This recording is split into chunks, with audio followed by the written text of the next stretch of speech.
লোকে বলে নারীর নাকি হয় না কোনো ঘর, নারী ছাড়া একলা কবু ঘর বাঁধে না নর। যুগে যুগে এই দুনিয়ায় হইছে যত বাড়ি, পুরুষ জাতি বেঁধেছে তা রাখতে তাতে নারী। সকল বাড়ি তৈরি নারীর প্রেমের অনুরাগে, কোনো পুরুষ ঘর বাঁধে না সঙ্গী পাওয়ার আগে। নারীর প্রেমের পরশ পেতে হইতে নারীর বর, পুরুষ জাতি কষ্ট করে বানায় বাড়ি ঘর।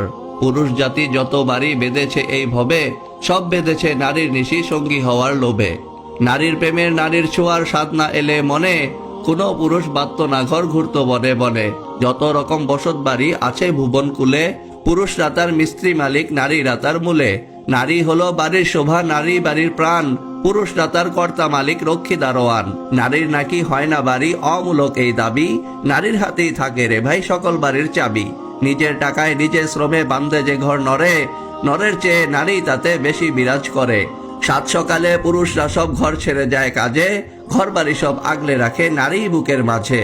দিবা নিশি অস্ত্রপ্রহর গৃহে কাটায় যারা, পাই না ভেবে কেমন করে হয় সে গৃহ হারা। পুরুষরা হয় বাপের ভিটার উত্তরাধিকারী, পিতার গৃহ স্বামীর গৃহ দুই গৃহে পায় নারী। চলুন জানি কোন ঘরে তার কদর কতখানি, পিতার ঘরে রাজকন্যা সে, পতির ঘরে রানী। কে বলে রে এই দুনিয়ায় গৃহহীনা নারী, পিতা পতি ভাইয়ের বুকে তাদের বসত বাড়ি।